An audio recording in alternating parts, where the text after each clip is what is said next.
사랑하는 이여, 그대의 영혼이 평안하듯이 그대가 모든 면에서 평안하고 또 건강하기를 빕니다. 참 예수님, 김대우 보세 신부입니다. 카타리나 성녀의 정구를 청하면서 시작기도 함께 바치겠습니다. 성부와 성자와 성령의 이름으로 아멘. 오 성령님, 제 마음에 오시어 당신의 힘으로 저의 마음을 참 하느님이신 당신께 이끄시고 놀라운 사랑으로 저를 받아주소서. 저를 모든 악한 생각에서 보호하시며 어떤 고통도 가벼운 것으로 여길 수 있도록 당신의 지극히 너그러운 사랑으로 저를 뜨겁게 하시고 불타게 하소서. 거룩하신 아버지, 자비로우신 저의 하느님이여, 모든 어려움에서 저를 도우소서. 사랑이신 그리스도님, 사랑이신 그리스도님. 성부와 성자와 성령의 이름으로 아멘. 그래서 오늘은 신비롭다 15번째 이야기, 아픈 사랑도 사랑이에요. 지금 시작합니다. 네, 지난 시간에 우리의 영혼을 어둡게 만들었던 분노와 미움, 증오의 그런 감정들, 그것들이 일어날 때 어떻게 해야 된다고 말씀드렸죠? 화나면 환하게, 미우면 쿨하게, 이렇게 제가 방법을 좀 소개시켜 드렸습니다. 오늘 강의는 그 완결판이라고 할 수 있는데요. 용서라는 주제로 오늘 이야기를 나눌까 합니다. 용서는 우리 신앙생활, 이 영성생활을 하는 데 있어서 부담이 되는 그런 그리스도인의 행동이죠. 썩 내키지 않는 어려운 일입니다. 여러분, 용서하기 쉽나요? 어떠세요? 그렇게 호락호락하지 않은 그런 행동이죠. 그죠? 저 또한 그 용서하는 것보다는 그 상대방이 나한테 부당한 행동이나 말을 했을 때 그거에 대한 정당한 정의가 집행되는 것이 옳다라고 생각하는 사람입니다. 마음에 안 드십니까? 네. 그럼에도 불구하고 용서의 실천은 이 세상 앞에서 우리가 참된 그리스도인으로서 예수 그리스도의 사랑을 증거하는 가장 좋은 모습입니다. 가장 좋은 행동이죠. 여러분은 지금까지 살아오면서 용서하지 못한 사람들 때문에 힘드신 적이 없었나요? 있었죠. 네, 고마워요. 네, 왜냐하면 저만 나쁘면 안 되잖아요. 네. 네. 그런데 이 용서를 한 경험도 있습니다. 그렇죠. 여러분 용서한 아마 그런 경험도 있을 거예요. 그런데 이 용서를 하기에는 내가 아픈 적이 많습니다. 그 사람이 나와 내 가정에 해악을 끼친 걸 생각해 보면 정말이지 이 용서하는 것은 도달은 해야 되지만 가기 싫은 그런 목적지와도 같지 않나, 그런 생각이 듭니다. 네, 제가 구약 성경 말씀 중에서 아주 좋아하는 구절들이 있어요. 여러분께 잠깐 소개시켜 드릴게요. 아마 여러분도 잘 아는 겁니다. 눈은 눈으로, 이는 이로, 손은 손으로, 발은 발로, 화상은 화상으로, 상처는 상처로, 멍은 멍으로 갚아야 한다. 탈출기 21장 24절 말씀입니다. 이 말씀은 레위기 24장 20절과 또 신명기 19장 21절에서도 반복됩니다. 구약 성경에 드러난 이 말씀의 대상, 그러니까 이는 이로, 눈은 눈으로, 이 대상은 상대방에게 해를 끼친 사람이에요. 그러니까 어쩌면 개인이 응당지녀야 하는 몫을 유지시켜주는 관점에서 이해할 수 있는 대목입니다. 그러니까 개인이 응당지녀야 될 몫이니까 내가 피해를 봤으면 뭐예요? 저 사람도 그거에 맞는 피해를 봐야죠. 남을 함부로 해치면 안 되죠. 그죠? 그러니까 그거에 대한 해를 그 사람도 입어야 된다는 어떤 정의의 관점에서 이해할 수도 있다는 거예요. 그 2세기 로마 법학자 울피아누스라는 분이 정의라는 것에 대해 그 개념에 대해 설명한 게 있어요. 그게 어떤 설명을 했냐면 각자에게 그의 몫을 돌려주고자 하는 항구적인 의지이다. 각자에게 그의 몫을 돌려주는 거예요. 그러니까 정의는 보통 균형과 평등의 가치와 연결되어 있어서 법학에서 다루어지는 주제입니다. 그러니까 탈출기의 이 말씀은 평등과 균형을 유지하는 정의의 관점에서 이해할 수 있습니다. 아마도 제가 예수님을 알지 못했다고 한다면 저에게 이 용서의 가치보다는 바로 이 정의의 가치를 더 중요하게 생각했고 또 그대로 실천하면서 살았겠죠. 그런데 예수님께서는 이거와 아주 상반된 말씀을 하십니다. 이 구약의 성경의 말씀과 상반된 말씀을 하십니다. 그 말씀을 여러분에게 제가 소개합니다. 마테오복음 5장에 나온 말씀입니다. 눈은 눈으로, 이는 이로 하고 이르신 말씀을 너희는 들었다. 그러나 나는 너희에게 말한다. 악인에게 맞서지 마라. 오히려 누가 내 오른 뺨을 치거든 다른 뺨마저 돌려대어라. 1000걸음을 가져가면 어떻게 되나? 2000걸음을 걸어 가져와라. 이런 말씀 들어보셨죠? 예, 그 말씀입니다. 자, 그럼 이게 제가 좋아하는 이 탈출기 말씀과 예수님의 이 마테오복음의 말씀, 저는 어떻게 해야 합니까? 저는 어디를 선택해야 돼요? 네? 자, 정답은 아주 쉽습니다. 저는 세례명이 구약의 인물입니다. 뭐죠, 제 세례명이? 모세입니다. 그래서 구약 성경의 말씀을 따라 살아도 된다고 합리화했습니다. 네. 잘했습니까? 네네네. 저는 그렇게 제 인생에서 수천 번은 눈은 눈으로, 이는 이로라는 행동 양식으로 살아왔던 것 같아요. 그래서 많이 아팠어요. 그래서 갈등도 많았습니다. 그런데 딱 2번, 제 인생에서 딱 2번 그렇게 하지 않았습니다. 저에게 큰 해를 입힌 사람에게 오른 뺨과 다른 뺨마저 내준 적이 있었습니다. 그때 제가 느낀 것은 너무 아팠다는 겁니다. 어디가 아파요? 뺨이 아팠을까요? 여기 마음이 너무 아팠습니다. 그 아픔은 쉽게 가시지가 않더라고요. 비 오는 날에 어른들이 무릎이 쑤시듯이 저도 어느 순간순간 그 불쑥불쑥 그 아픔이, 그 통증이 저려옵니다. 그래서 제가 참된 용서를 이룬 날은 아마도 내가 천국에 드는 날이겠구나, 이런 생각을 한 적이 있어요. 그래서 오늘 강의는 사실 저를 위해서도 준비한 겁니다.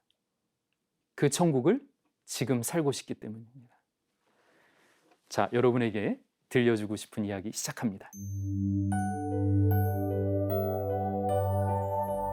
네, 첫 번째 이야기입니다. 복숭아 서리의 반전. 네. 저는 초등학교 시절에 그 시골 마을에서 자랐어요. 그 시골에서 어린 시절을 보낼 수 있었다는 것은 제 인생의 아주 큰 축복이었습니다. 고기잡이도 하고, 밤과 도토리도 따로 다니고, 그리고 지불놀이, 뭐 비석치기, 뭐 이런 거, 재미있는 놀이도 했죠. 근데 그 중에 가장 스릴 있는 그런 추억이 있어요. 그게 뭘까요? 서리입니다. 서리. 서리 여러분 아세요? 서리는 귀여운 도둑질 정도로 생각할 수 있을까요? 네. 근데 제가 그 어릴 적 80년대만 해도 그 어린아이들이 그 뭐 오이를 따거나 참외를 하나 이렇게 서리하거나 뭐 토마토를 이렇게 따거나 이런 거는 아주 큰 문제거리는 아니었어요. 왜냐하면 배고프던 시절이었기 때문에 어른들도 그 참외나 수박, 뭐 오이, 뭐 이런 그게 이 순이 자라잖아요. 그 순만 건들지 않길 바랬죠. 그 정도는 좀 눈 감아줬다고요. 그리고 이 서리가 왜 재밌냐면 이 연합으로 해야 돼요. 동네 친구들하고 누구는 망도 보고, 그리고 이 낮은 포복으로 걸어가서 그거를 하나 딴 다음에 같이 이렇게 먹는 그 재미가 있는 거죠, 그죠? 그렇다고 해서 그거를 어디 가서 갖다 파는 게 아니잖아요. 그 배고픔을 그냥 채우는 그런 거니까. 저는 여러 번의 서리를 했는데요. 그 가운데 기억에 남는 서리가 있어요. 그 서리가 어떤 서리인가? 복숭아 서리입니다. 그 시대 때는 럭셔리한 서리였어요. 예. 그래서 우리 집 위쪽으로 동산이 있었는데 그 동산 한 50m 떨어진, 우리 집에서 50m쯤 떨어진 곳에 그 동산 산 언저리에 복숭아 밭이 있었어요. 근데 그 복숭아 그 밭에서 서리를 하는데 누구랑 했냐면 그 복숭아 밭 주인 아들 두라고 했어요. 예, 예, 예. 재밌었겠죠? 네. 예. 그래서 이 탐스러운 복숭아를 이렇게 까치발로 해가지고 이렇게 따려고 이렇게 하는 바로 그때 제 몸이 하늘로 들어 올려지는 거예요. 도대체 어떤 일이 있었던가? 지나가던 아저씨가 우리를 보고 제 목 뒷덜미를 잡고 뭐예요? 이렇게 하늘로 올리신 거예요. 걸린 거죠. 한마디로 걸렸다. 제 몸이 갑자기 공중으로 들어 올려졌습니다. 그 느낌이 뭐랄까, 이 놀이공원에 바이킹 탔을 때 그 최고점, 그거랑도 좀 다르고요. 그 환상 특급 그런 열차 있잖아요. 그게 고점에 올라갔다 하강할 때 그 느낌 있죠. 그 텅 빈 것 같은 그것도 아닙니다. 뭔가 수치스럽고 벌거벗겨진 그런 느낌. 그 올려졌을 때 그 탄성은 그 아주 매운 고추를 먹고 미처 뱉어내지 못한 그 아우성? 이런 약간 이런. 곧 이어서 그 근처에서 일하시던 그 밭주인 할머니, 그 아드님의 어머님이죠, 그죠? 그러니까 이 손주들하고 제가 딴 거예요. 그 할머니께서 곧 오셨어요. 우리는 그 할머니 앞에서 진탕혼이 났습니다. 근데 할머니도 몹시 당황스럽습니다. 왜? 자기네 손자가 있어. 그 손자들은 할머니한테 군밤을 맞았어요. 그리고 아주 혼나고 뭐요? 그 친구들은 집으로 빨리 갔습니다. 근데 이 할머니의 난점은 뭐예요? 저예요, 저. 그래서 저를 어떻게 했냐면, 이게 혼내긴 해야 되는데, 그러다 그 근처에 그 안 쓰던 돼지우리가 있었어요. 거기에다 저를 가다 두셨습니다. 잠깐. 혼을 내기 위해서. 저를 때리지는 않으셨어요. 그래서 뭐라고 혼을 내셨냐면, 다 익지도 않은 복숭아를 따면 그렇게 어떻게 하니? 니네 아빠한테 다 말해가지고 혼쭐을 낼 것이니 그리 알아. 이렇게 엄포를 놓으셨다고. 근데 사실 그 할머니 호랑이 할머니셨거든요. 우리가 아주 무서워했다고. 그리고 떠나가신 거예요. 나는 어디 있는 거야? 돼지우리에 있는 거예요. 물에 빠진 생쥐꼴이 되어서 한 번만 용서해 주세요, 할머니. 한 번만 용서해 주세요. 아빠한테 이른다니까 난 죽었다. 한 번만 용서해 주세요. 할머니 잘못했어요. 근데 할머니는 떠나가셨다. 저의 그 애원의 그 울부짖음은 할머니 그 뒤에서 맴돌 뿐이었습니다. 저는 할머니에게 혼난 것보다는 아버지에게 혼날 생각에 더 걱정이 된 거야. 얼마나 시간이 지났을까? 할머니는 저에게 다시 오셨습니다. 그리고 제 손을 붙들고 저의 집으로 데려가시는 겁니다. 난 이제 죽었다. 집에 들어가면 아버지에게 회초리로 혼쭐이 날 거다. 걱정 속에서 고개는 푹 숙이고 죄인이 되어서 집으로 들어갔습니다. 그러니까 아빠가 저를 보시고 뭘 하다가 이렇게 늦게 들어왔니? 이렇게 말씀하시는 거예요. 바로 그때였어요. 그 할머니께서 잘 익은 복숭아를 저희 아빠와 아버지 어머니에게 그 복숭아를 드리시면서 이렇게 말씀하시는 거예요. 대우가 우리 밭일을 좀 도와주느라고 늦었다고. 손주들하고 늦게 놀다가 이제 제가 데리고 오는 길이라고. 여기 복숭아 좀 드시라고. 그렇게 말해요. 반전이었습니다.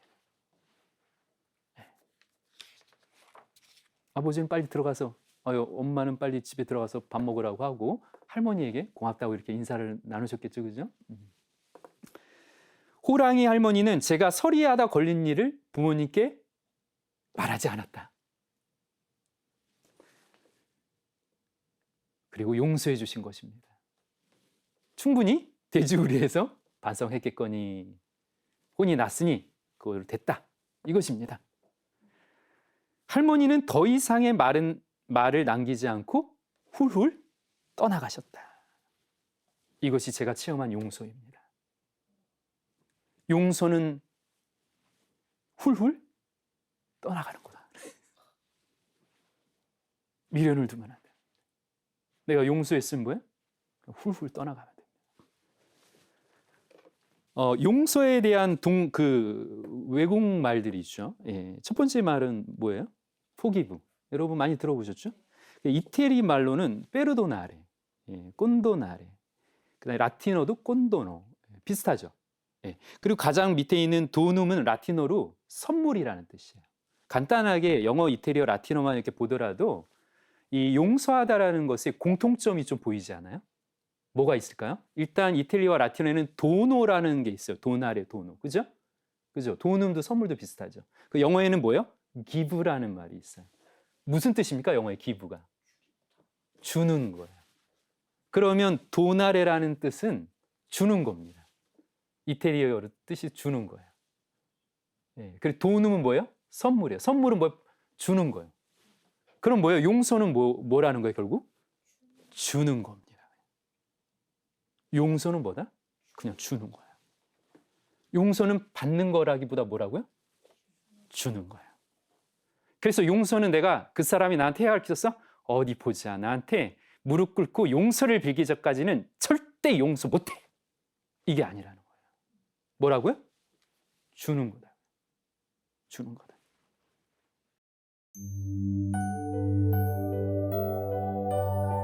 두 번째 이야기입니다. 여러분 2004년 늦가을에 개봉한 내 머릿속의 지우개란 영화 아십니까? 보셨나요? 혹시? 예, 보셨어요? 어땠어요? 예.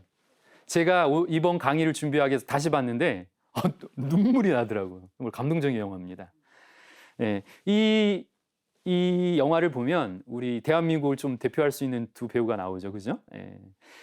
정우성과 손예진 배우시죠. 예. 이 두 사람이 극중 이름이 철수와 수진입니다. 근데 이 두 사람이 가정 환경 차이가 너무 나요. 저 철수는 어린 시절이 좀 불우합니다. 그러니까 엄마가 술집 여인이었어요. 그래서 어린 시절에 그 아들을 버렸어. 어디다 버렸냐면 절에다가 거의. 예, 그러니까 자기가 안 키운 거지. 예, 그래서 절에서 자라면서 이 아이는 엄마에 대한 뭐예요? 상처가 있겠죠. 나를 버리고 갔다 이런 상처가 있겠지. 그렇게 해서 자라서 절에서 목수일을 배운 거예요. 예, 그게 이제 철수고요. 그리고 수지는 건축 그런 회사 사장의 딸이에요. 그러니까 아주 부유한 집안 딸이었겠죠. 그러니까 두 사람이 어떤 경제적인 차이나 가정 환경이 좀 많이 차이가 나겠죠. 근데 두 사람이 이렇게 운명처럼 만나서 사랑하게 되고 뭐예요? 혼인하여서 행복한 가정을 이룹니다. 영화는 이렇게 해서 끝나나요? 그렇게 끝나지 않습니다. 이 영화에 수진이라는 이 여자 주인공이 행복한 그런 혼인 생활을 하는데 알츠하이머 병에 걸립니다. 우리 쉽게 치매죠. 그래서 기억을 상실하게 돼요. 그래서 이 사실을 알게 되면서 남편 철수에게 자기가 기억도 상실하게 되면 사랑했던 기억도 다 사라지잖아요. 그러니까 남편에게 짐이 되니까 어떻게 해요? 스스로 떠나버립니다. 이 남편은 얼마나 마음이 아팠겠어요. 그래서 근데 결국 그 영화는 기억을 잃더라도 그 아내를 결국 찾아내요. 찾아서 뭐예요? 기억을 찾게 해주면서 영화가 끝나는 거예요. 아름답겠죠? 못 보셨으면 꼭 보세요. 그런데 이제 제가 말씀드리고 싶은 거는 뭐냐면 이 영화에서 아내가 자기 남편이 일에 있어서 성공을 지금 하고 있는데 유독 시어머니가 있는데 어머니가 있는데 그 어머니를 몹시 미워한다는 사실을 알게 됐어요. 용서하지 못하고 있다는 사실을 알게 된 거예요. 그래서 이 엄마가 감옥에서 갇혀 있는데 모든 재산들이 이제 가압류 처리가 된 거예요. 그래서 이걸 해결해 주기 위해서 아내가 남편에게 그럽니다. 엄마 그 재산을 이제 갚아주는 그런 걸 제안을 하겠죠. 그거 우리 해주자. 근데 그때 이 남편 철수가 대분노를 합니다. 그 사람이 나한테 어떻게 했는지 아느냐? 어떻게 그 사람을 이렇게 용서해? 내 돈 절대 그렇게 못 쓴다. 이렇게 화를 내다가 두 사람이 싸우면서 어떻게 해요? 이렇게 남편이 화내면서 유리잔까지 깨트리면서 이렇게 화가 나서 그러고 있는 상태예요. 막 집어 던지고 사진이랑 뭐 다. 그때 바로 이 아내 수진이 남편에게 해주는 대사가 있어요. 그 대사 여러분께 들려드립니다. 우리 할아버지가 그랬어. 진짜 목수는 자신의 마음의 집을 잘 짓는 사람이래. 그런데 자기는 그 소중한 마음의 집을 그렇게 미워하는 엄마에게 안방 부엌방 다 내주고 정작 자신은 집 밖에서 떨고 있잖아. 그래, 용서가 힘들다는 거 나도 알아. 용서란 미움에게 방 한 칸만 내어주면 되는 거니까. 영화 대사처럼 용서는 그저 내 마음 안에 가득 찬 미움에게 그 미움을 덜어내고 방 한 칸만 누구에게 내어주면 돼요? 용서 못하는 사람에게 내어주면 되는 거예요. 참 대사 멋있죠? 예. 용서는 혼자의 힘으로 하기에는 너무나 힘들 때가 많습니다. 그래서 어떻게 해야 되는 거야? 사랑하는 사람을 생각하고 해야 돼요. 내가 용서하기 힘든 사람이 있다 그러면 내가 사랑하는 사람을 생각하고 용서해야 돼요. 그래야지 힘이 나서 할 수 있어요. 그러기 전에 힘들어요. 그런 일을 우리 인생을 살다 보면 겪습니다. 그래서 결국 어떻게 하냐면 철수가 사랑하는 아내를 생각하면서 엄마가 갇힌 감옥에 가서 어머니를 용서하려고 합니다. 근데 이때 엄마가 고맙다 이렇게 한 게 아니라 뭐예요? 너 가! 이렇게 얘기합니다. 가라고! 뭐 이렇게 하고 오히려 더 아주 심한 요구를 합니다. 이때 철수가 어떻게 했겠어요? 꾹 참습니다. 그래서 저는 이 장면을 여러분께 보여드린 이유는 뭐냐면 용서는 마지막까지 힘을 내서 마지막까지 그 악마의 유혹, 그거를 풀어내지 못하게 하려는 악마의 그 유혹을 넘어서게 마지막까지 힘을 내야 돼요. 누굴 생각하면서? 사랑하는 사람을 생각하면서. 그때 할 수 있는 거예요. 우리 그리스도인들에게는 이렇게 생각해 볼 수 있습니다. 내가 누군가를 정말 용서 못한다면 내가 정말 사랑하는 분, 나를 위해서 목숨을 내어주고 십자가에 못 박히신 예수님을 생각하면서 해야 되는 거예요.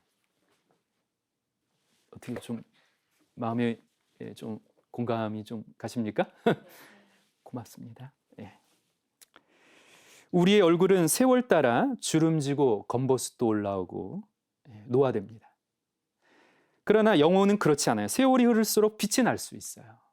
세월이 흐를수록 우리 영혼은 빛이 날 수 있어요. 내면의 집을 짓는 여러분, 우리 모두는 내 내면의 방들을 무엇으로 채울 것인가 이제 생각해야 됩니다.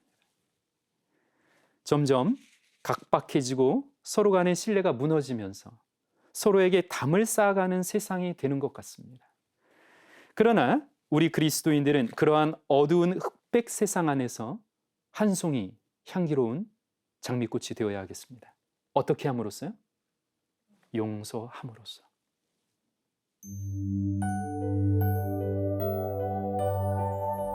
네, 1981년도에 요한 바오로 2세 교황님, 성인이 되신 우리 교황님이시죠. 이 교황님은 성 베드로 광장에서 터키항 청년으로부터 4발의 총탄을 맞습니다. 바로 그 장면입니다.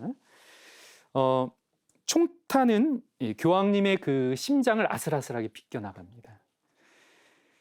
그리고 결국 병원으로 옮겨지시고 사경을 헤매셔요.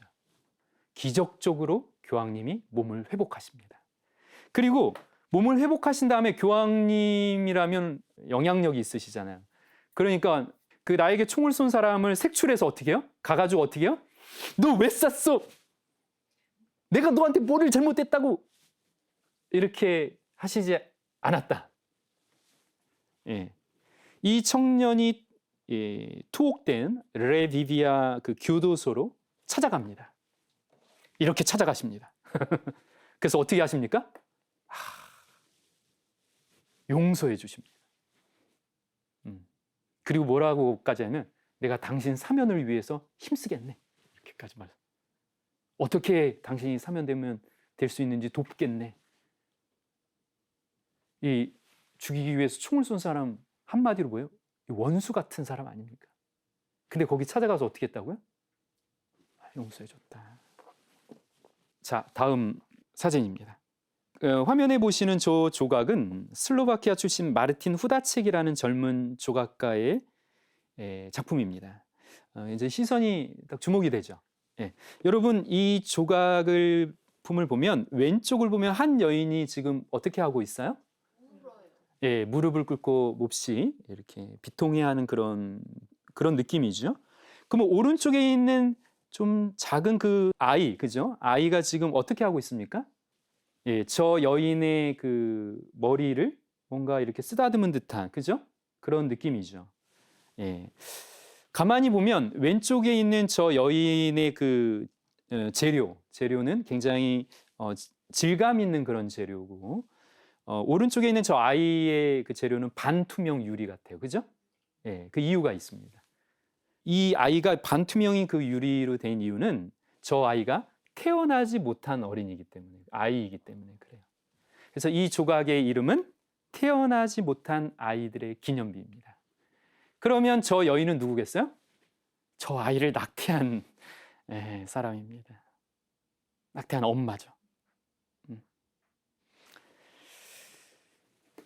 이 조각상을 보면 아이가 마치 이렇게 말하는 것 같아요. 엄마, 난 괜찮아.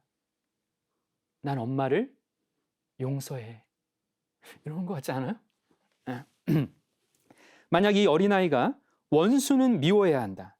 원수, 너도 당해봐라. 이렇게 어둠의 방식으로 엄마를 대했다면 과연 이 세상에 낙태한 여인들은 누구로부터 용서받을 수 있단 말입니까? 용서는 누가 하는 것입니까? 우리는 종종 이렇게 말하곤 합니다. 내게 피해를 입힌 그 사람이 찾아와서 싹싹 무릎을 꿇고 빌기 전까지는 절대 내가 용서 못해. 조각상의 이 어린이는, 이 아이는 악을 악으로 갚지 않고 오히려 뭐다? 선으로 갚았습니다. 이 조각을 한 그 조각가는 그 마르틴 슈타첵은 한 인터뷰에서 이렇게 그 말을 했어요. 많은 분들이 나에게 와서 용서를 형상화할 필요가 있다고 말해줬습니다. 시간이 지날수록 그 용서의 이미지는 내 안에서 점점 더 또렷해졌습니다. 제 안의 용서의 이미지는 바로 울고 있는 어머니와 그를 위로하는 아이였습니다. 오른쪽은 이제 다른 각도에서 저 조각을 본 건데요. 이제 감동이 있죠, 그죠? 그래서 이 조각이 제가 알기로는 프란츠 교황님께 선물로 전해진 걸로 알고 있습니다. 네, 제가 좀 쓴 글인데요. 여러분께 잠깐 낭독하겠습니다. 악을 악으로 갚아내면 인간 영혼은 알게 모르게 조금씩 병든다. 원수를 원수로만 볼 때 나 또한 누군가의 원수가 될 수 있는 법이다. 내게 모욕과 상처를 주고 재산과 생명까지 피해를 입힌 사람이라 할지라도 그들을 포용하고 진정 끌어안을 수 있다면 그리스도인으로서 성공했고 구원받은 것이나 다름없다. 오늘도 예수님이 주신 처방전을 애써 모른 채 하지 않지만 어릴 적 쓴 약을 먹기 전 표정으로 이 사랑의 묘약을 집어든다. 그 묘약은 나를 일시적으로 아프게 하겠지만 종국에는 깊은 속병을 낫게 할 것이라는 희망 때문이다. 그 묘약이 뭐예요? 용서라는 사랑의 묘약입니다. 네, 다음 이야기입니다.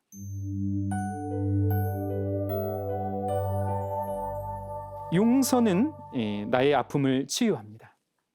네, 문학치료연구소장인 이봉희 교수님이 쓰신 내 마음을 만지다라는 그런 책이 있어요.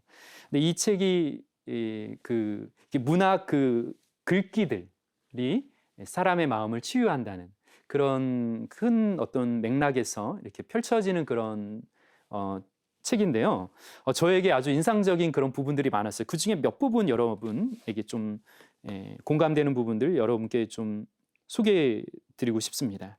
그 이봉희 교수님이 그 헨리 나웬 신부님, 우리 그 헨리 나웬 신부님의 그 어떤 내용을 좀 소개하는 부분이에요.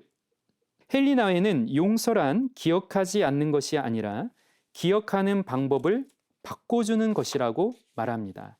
즉, 저주의 기억들을 축복의 기억으로 순서를 바꾸는 것입니다.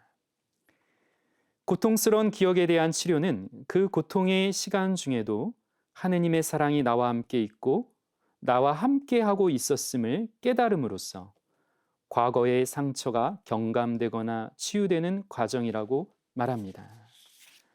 네, 이 이봉희 교수님은 상대와 상관없이 내 안에서 나의 아픔을 치유하는 일이 용서다. 그러니까 상대방이 뭘 하든 상관없고 내가 내 아픔을 치유하기 위해서 용서해야 된다. 이렇게 말씀하시면서 헨리 나웬 신부님의 이야기를 해주시는 거예요. 그러니까 그 저주, 내가 과거에 어떤 사람으로부터 받았던 어떤 안 좋은 경험, 말, 행동 이런 것들의 그 저주의 그 기억들을 어떻게 바꿔오는 거다고요? 축복의 기억으로 이렇게 바꾸는 거라는 거예요. 예. 왜 축복의 기억이 될까? 이게 좀 여러분에게 좀 관심사죠. 어떻게 용서를 하면 그 단계에서 용서를 하게 되면 저주의 기억을 축복의 기억으로 바꿀 수 있다. 이것은 나의 죄가 동시에 사라지기 때문입니다. 왜냐하면 나도 내 자신이 인식하지 못한 순간에 누군가에게 잘못을 할 수도 있고 그 사람에게 원한을 품게 할 수도 있다는 거예요. 저는 그렇게 좀 생각했어요. 용서함으로써 우리에게 나쁜 과거의 그런 기억들이 어떻게 된다고요? 축복의 기억으로 바뀌어지는 거 뭐예요? 용서를 함으로써 그 뒤에 나에게 더 큰 이익이 온다는 거 아니에요. 더 큰 영적 유익함이 온다는 것을 내가 알 때, 그걸 체험할 때 그 축복의 기억으로 바뀐다는 것입니다. 저주스러운 기억을 어떻게 축복의 기억으로 바꿀 수 있을까? 우리가 용서하지 못한 그 경험 때문에 지금의 현재 내가 너무나 힘들어할 수 있잖아요. 그건 뭐예요? 과거의 그 기억들이 현재의 나를 파괴하고 있다는 거예요. 그러니까 그것으로부터 내가 단절한다는 거예요. 그리고 그 용서함으로써 내 과거에 있었던 그 부정적인 그런 일들이 더 이상 나를 해치지 않고 내가 더 성장하고 단단해진다는 의미가 있다는 거예요. 이런 의미에서 축복의 기억으로 바뀐다는 것입니다. 상대방을 용서하지 못한 분한 마음과 억울한 마음으로 내 인생, 지금 현재를 마침점을 찍지 말자는 거예요. 그에게 아주 값진 선물, 용서를 주는 겁니다. 그러면서 뭐예요? 나는 느낌표로 축복의 기억으로 바꾸자는 거예요. 그 무리와 함께한 화요일 저자에 있는 그 미치 앨범은 증오는 휘어진 칼과 같다는 거예요. 그러니까 내가 용서를 하지 못하는 그런 마음들이 있다면 그 휘어진 칼이 이렇게 휘어져서 누구한테 겨냥하는 거예요? 그 나를 겨냥한다는 거예요. 휘어진 칼과 같다는 거예요. 그 마침표를 거기 찍지 말고 어떻게 해? 축복의 기억으로 바꾸라는 것입니다. 자, 이 교수님이 쓰신 그 글귀를 다시 여러분께 소개해드립니다. 제가 읽어볼게요. 나에게 상처를 준 사람을 위해서가 아니라 나를 위해서 용서가 필요합니다. 나의 마음과 영혼의 평화와 행복을 위해서 용서가 필요합니다. 지나간 과거의 기억은 단지 그림자일 뿐입니다. 실체도 아닌 그림자가 더 이상 소중한 나의 현재를 잡아먹게 해서는 안 됩니다. 나아가 그것이 나를 더 지혜롭고 강하게 성장시켜 준다는 것을 믿어야 합니다. 그렇게 저주의 기억을 축복의 기억으로 바꿀 때 우리는 더 강해지고 자유로워질 수 있습니다.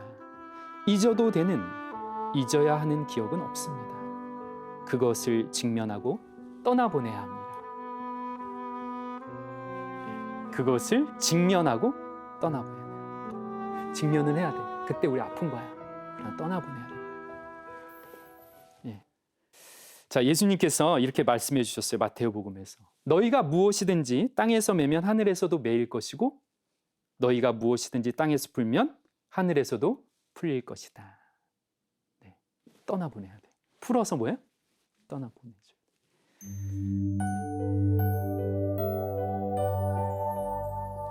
다섯 번째 이야기.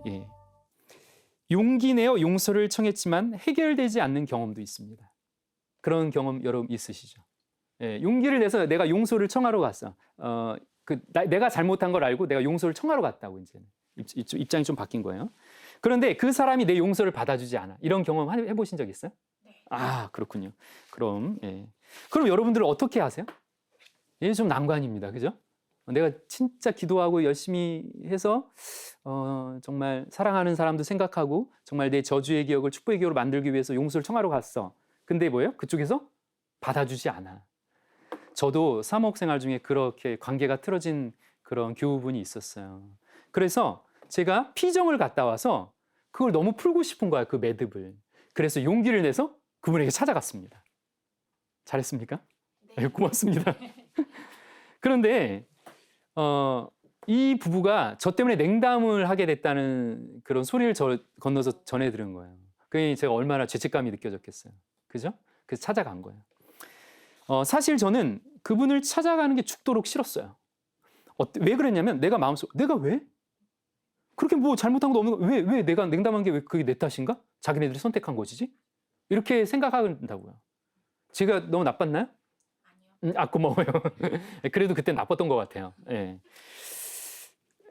그러나 그렇게 생각하면서 지내던 저에게 평화는 없었어요. 그게 문제인 거예요. 그래서 오랜 시간 고민하다가 그분에게 찾아간 겁니다. 그래서 그분의 이야기를 들었어요. 어떤 부분에서 저에게 그 상처를 받았고 그런지 얘기를 들었어요. 근데 내 편에서는 또 할 말이 많았지만 이를 악물면서 뭐예요? 참아야 돼. 내가 하지 않은 말도 여기서 하거든. 그래도 뭐예요? 일단 참아야 돼. 들어야 돼. 그래서 그분이 상처받은 얘기를 다 얘기할 수 있도록 해야 됩니다. 그리고 뭐예요? 끝에 제가 잘못했습니다. 저도 부족한 사제이기 때문에 용서해 주세요. 이렇게 청해야죠. 저도 그랬습니다. 그런데 그분은 저를 온전히 받아주지 않았습니다. 아직 직성이 안 풀리시나 봐요. 그때 제가 느낀 것은 제 자신이 그토록 초라해질 수가 없는 거예요.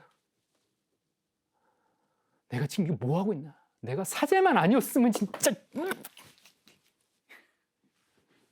그렇게까지 생각하죠. 문제는 해결되지 않았습니다. 그런데 그분에게 마지막 인사를 드리고 성당으로 돌아오는 길에 저는 한참을 걸어왔어요. 근데 그동안 그 걸어오는데 제 안에 짓눌리고 있던 그 무거운 죄책감, 그 매듭이 뭐예요? 싹 풀어지는 거예요. 왜? 용서를 청했잖아. 하느님은 내 마음을 아시니까 하느님이 내 마음을 풀어주신 거죠. 그 사람이 나를 받아주지 않았다 하더라도 나의 메어진 부정적인 감정들은 하느님께서 풀어주십니다. 그러니 나를 위해서라도 용서를 청할 건 청해야 되는 거예요. 내가 누군가를 용서하지 못하고 그대로 놓아두면 그 사람도 그냥 그렇게 매여 있게 됩니다. 더 중요한 사실은 하느님께서 내가 잘못한 일에 대해서도 그렇게 메어 놓을 거라는 거예요. 내가 잘못한 것도 뭐예요? 하느님이 메어 놓는 거예요. 예수님께서 이 세상에 오신 것은 죄로 물든 세상과 하느님과의 사이에 매인 것을, 그러니까 세상과 하느님 사이에 매인 것, 우리가 죄악으로 하느님과 매어진 그것을 풀기 위해서 예수님이 이 세상에 오셨잖아요. 그니 우리들이 풀어야 되는 거예요. 하느님께서는 이미 여러분의 그 진실을 알고 있기 때문에 혹여 일이 해결되지 않더라도 그것만으로도 여러분은 하느님의 사랑을 전한 것입니다. 그러니 너무 초라해하거나 슬퍼할 필요가 없습니다. 형제를 찾아가서 진심 어리게 충고를 혹시 하거나 잘못을 내가 구할 때 받아주지 않으면 분노와 적개심을 품기보다는 평화를 유지하기 위해 노력하면서 돌아와서 누구의 힘을 빌려요? 공동체의 힘을 빌려야 돼요. 그래서 예수님의 말씀처럼 마음 바른 다른 이들과 함께 가서 그에게 같이 충고해 줘야죠. 이러한 공동체의 말도 들으려 하지 않을 때는 이제 어떻게 해요? 발에 묻은 먼지를 털어내라고 예수님이 말씀하셨어요. 털어내라고요. 그래서 제가 예전에 그 처음 부분인가 그 강의 때 어떻게 했어요? 여러분 너무 뿌듯한 일을 하고 힘든 일을 했을 때 잘 안 되더라도 어떻게 하라고요? 머리를 2번 넘기라고. 이거 하고 어떻게 해요? 이렇게 털어내면 돼요. 네. 왜냐하면 심판은 하느님의 영역이기 때문입니다. 심판을 우리가 하려고 하면 그때 우리는 아주 괴로운 그런 상황에 직면하게 됩니다. 심판은 누구의 영역이에요? 하느님의 영역이니까 그분께 넘겨드리고 어떻게 우리는 먼지를 털으면 돼요. 받아주지 않더라도 괜찮습니다. 이제 하느님이 알아서 하실 것입니다. 자, 제가 예전에 쓴 글인데요. 여러분께 잠깐 낭독해 드리겠습니다. 종소리는 자신의 아름다운 울림을 더 멀리 보내기 위해서 더 아파야 합니다. 우리는 모두 하느님의 자비와 사랑을 전하는 아름다운 울림입니다. 용서하지 못한 이들을 용서하고 꼴도 보기 싫은 이들을 보아야 하고 결코 마주할 수 없을 것 같은 상처 준 이들을 보기 위해서 우리는 아파야 합니다. 그렇게 우리는 하느님께서 사랑이시다라는 진리를 세상에 전하게 될 것입니다. 저는 용서를 이렇게 비유하고 싶어요. 종이 자기를 치면서 아름다운 소리를 내잖아요. 근데 그걸 더 세게 치면 어떻게 해요? 자기는 쳐서 아프니까 아프지만 그 소리는 어떻게 해요? 더 멀리 퍼지죠. 용서는 그런 것 같아요. 내가 용서해 줄 때 아픕니다. 내가 당한 게 있으니까. 그러나 그 아프더라도 더 크게 자기를 더 때려서 그렇게 한다면 우리는 하느님은 사랑이시다라는 그 소리를 어디다가 울려 퍼지게 한다고요? 세상에다가 울려 퍼질 수 있게 하지 않나. 이래서 이런 글을 썼었습니다. 여러분 이 화면에 보시면 여러분 잘 알고 있는 그 미션이라는 영화입니다. 이 영화가 1986년도에 칸 영화제에서 황금 종려상을 받았죠. 이 장면은 뭐냐면요. 그 멘도사, 여기 노예 상인이자 그 용병이었어요. 근데 이 사람이 원주민들을 잡아서 시장에다 파는 거예요. 근데 이 살인을 저지르게 돼요. 그래서 이제 감옥에 갇혔다가 이 예수의 신부님인 가브리엘 신부님 맞죠?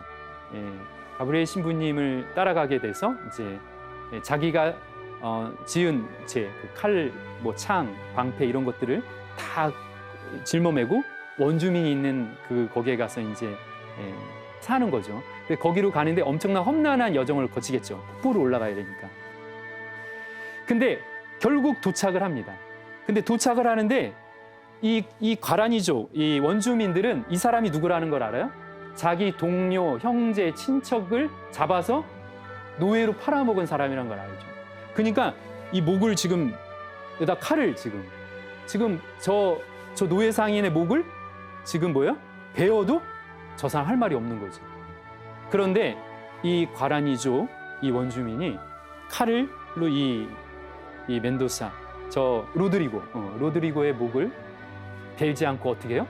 그가 메고 온 그 무기, 장비들 있죠. 그 매달린 그 끈을 베어버립니다. 그리고 뭐예요?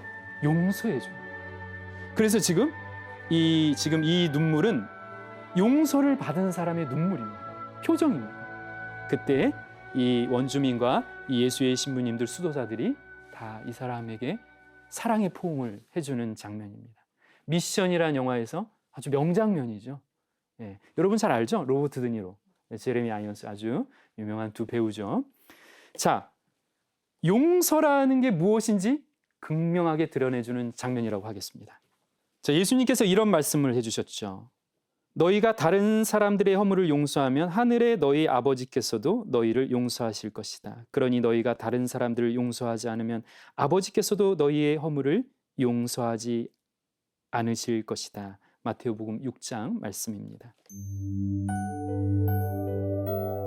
네, 6번째 이야기입니다.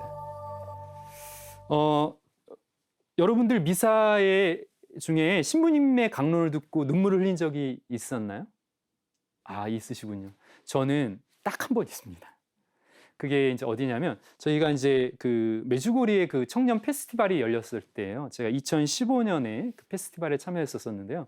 그때 그 프란치스코 소속 이반 필리포비치 신부님이 그 야외 미사 거의 뭐 수천 저런 많은 인파요. 제가 직접 그 당시 때 그 사진이에요. 그 야외 미사에서 한 강론인데 여기 신부님 보이시죠? 이반 신부님. 이 신부님 그때 저분이 이런 강론을 하셨는데요. 성체성사의 그런 신비, 그다음에 성체조배, 이 중요성에 대해서 말하면서 마약을 하고 약에 중독된 그런 젊은이들 얘기도 해주셨어요. 그런 친구들도 한 공동체에서 여기 있는 한 신부님에 의해서 성체조배를 하고 그러면서 변화되었다 이런 얘기도 하시면서 새 삶을 살게 됐다 이런 얘기를 해주시는 거예요. 아, 그래서 성체조배, 성체성사 이렇게 중요하구나 이렇게 이제 생각하게 되는 거예요. 그런데 미사 중에 갑자기 그 이반 필포비치 신부님이 이렇게 말씀하시는 거예요. 교우 여러분, 저는 사제가 되기 전 마약 중독자였습니다. 저는 악령의 사슬에 묶여 있어 끌려다니는 피에로와 같았습니다. 그러나 나는 성체 앞으로 한 걸음씩 나아가면서 마약이란 이집트 종살이에서 벗어나 자유를 얻어 약속의 땅으로 건너갔습니다. 성체 앞으로 가십시오. 새롭게 변화할 것입니다. 제 자신이 성체의 기적입니다. 당시 그곳에는 수천 명의 사람들이 야외에서 미사에 참여하고 있었습니다. 많은 이들이 신부님의 강론을 듣고 깊은 감동을 받았습니다. 신부님은 마약에 중독되었던 지난 젊은 날의 자기 자신을 어떻게 한 거예요? 용서한 거죠. 주님의 봉사자, 교회의 봉사자인 사제로 새롭게 변화되었습니다. 우리가 남을 용서한다고 생각하는 거에 국한해서는 안 됩니다. 내가 내 자신을 용서하는 것도 필요합니다. 그 연습을 먼저 해야지 남을 용서하기도 쉽습니다. 그런데 우리는 우리 자신에 대해서 용서 잘 안 하고 삽니다. 어떻게 해요? 묻어두고 삽니다. 모른 척하면서 삽니다. 자기 자신을 돌아보려고 하지 않습니다. 그래서 우리의 영성생활에 중요한 게 뭐예요? 성찰이라고 합니다. 성찰, 양심성찰. 동양에도 자기 자신을 3번, 하루에 3번 돌아보면 뭐가 된다고 그랬어요? 군자가 된다고 그랬습니다. 우리는 성찰이라는 이 영적 행위를 통해서 뭐예요? 내 자신을 용서하는 그런 습관을 닦을 수가 있는 거예요. 자기 자신을 먼저 용서하면 우리는 변화할 수 있습니다. 상처받고 용서받지 못하는 내 모습, 지난날 구겨지고 찢겨지고 상처난 나를 먼저 용서해야 합니다. 쉽지 않은 결단이며 행동입니다. 그러나 제가 뭐라고 그랬어요? 용서하기 힘들 때 사랑하는 사람을 생각하라고 그랬죠. 그러니 우리는 사랑하는 예수님이 머무시는 성체 앞으로 자주 나아갑시다. 새롭게 변화할 것입니다. 이제 제가 여러분께 좀 마무리를 해야 되겠습니다. 여러분, 이 사진을, 이 성화를 보시면 우리가 아주 자주 그런 보는 성화 같죠? 어떤 성화요? 예수님께서 십자가에 매달려 있는 성화입니다. 하느님의 용서는 십자가입니다. 하느님의 용서는 예수 그리스도의 십자가로 우리에게 극명하게 드러났습니다. 하느님께서는 인류를 용서하시기 위해서 외아들 예수 그리스도를 희생제물로 삼아서 그 피로 인류의 죄를 씻어 주셨습니다. 십자가 위에서 못 박히신 예수님께서 말씀하십니다. 루카복음 23장 34절입니다. 아버지, 저들을 용서하여 주십시오. 저들은 자기들이 무슨 일을 하는지 모릅니다. 예수님께서는 가시관을 씌우고 채찍을 내리치며 십자가에 못 박은 이들에게 저주가 아닌 용서의 말을 남기셨습니다. 어디 위해서요? 죽어가는 십자가 위에서. 아버지, 저들을 용서해 주십시오. 이 얼마나 아름다운 우리 스승 예수님의 모범이십니까? 그분이 이 세상에 오신 것은 심판과 질책이 아니었습니다. 그 누구도 아닌 바로 나의 구원과 생명을 위해서 오신 것입니다. 우리는 이 숭고한 그리스도인의 사명을 계속 이 땅에서 이어가야 하겠습니다. 감사합니다.